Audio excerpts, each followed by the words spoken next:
నేను ఈ రోజు ఛాలెంజ్ చేస్తా ఉన్నా. లోకేష్ వస్తాడో లేకపోతే వాళ్ళకి మిత్ర బృందం వస్తుందో లేకపోతే వారు చెప్పినటువంటి వారు వస్తారో. నేను దావోస్ వెళ్ళినప్పుడు అక్కడ చలిగా ఉంటది కాబట్టి మేము వెళ్ళట్లేదు అనేటువంటి మాట ఎక్కడన్నా అని ఉంటే, ఎందుకంటే మీరందరూ ఆ రోజు ఉన్నారు, నేను నా పత్రికా సమావేశం ఎక్కడన్నా అనున్నట్టు చూపిస్తే నేను రాజకీయాల నుంచి మానేస్తాను. దావోస్ లో జరుగుతున్నటువంటి వరల్డ్ ఎకనామిక్ ఫోరం కి సంబంధించి ఈ రాష్ట్ర ప్రభుత్వానికి ఆహ్వానం పంపలేదు. ఈ రాష్ట్ర ప్రభుత్వం అందుకనే అక్కడికి వెళ్ళలేదు. ఎవరు కూడా దాంట్లో పార్టిసిపేట్ చేయడానికి వెళ్ళలేదు. పక్కన ఉన్నటువంటి తెలంగాణ వాళ్ళు వెళ్ళారు, లేదా మహారాష్ట్ర వాళ్ళు వెళ్ళారు, ఉత్తరప్రదేశ్ నుంచి వెళ్ళారు అని చెప్పి ఒక లిస్ట్ ని తెలుగుదేశం పార్టీకి సంబంధించినటువంటి సోషల్ మీడియాలో పెడుతూ అసలు మనకు ఆహ్వానమే లేనట్టు, ఆహ్వానం పలకనట్టు ప్రచారాన్ని చేస్తా ఉన్నారు. సహజంగా ఈ సందర్భంలో అంటే ఈ సమయంలో దావోస్ లో -5, -10 డిగ్రీలు నడుస్తూ ఉంటది టెంపరేచర్. విపరీతమైన చలి ఉంటది.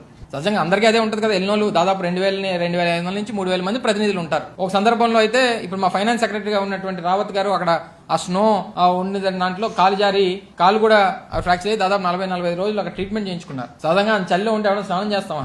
సరే, అవన్నీ చెప్తామండి బయటికి. నేను ఈ రోజు ఛాలెంజ్ చేస్తా ఉన్నా. లోకేష్ వస్తాడో లేకపోతే వాళ్ళకి మిత్ర బృందం వస్తుందో లేకపోతే వారు చెప్పినటువంటి వారు వస్తారో.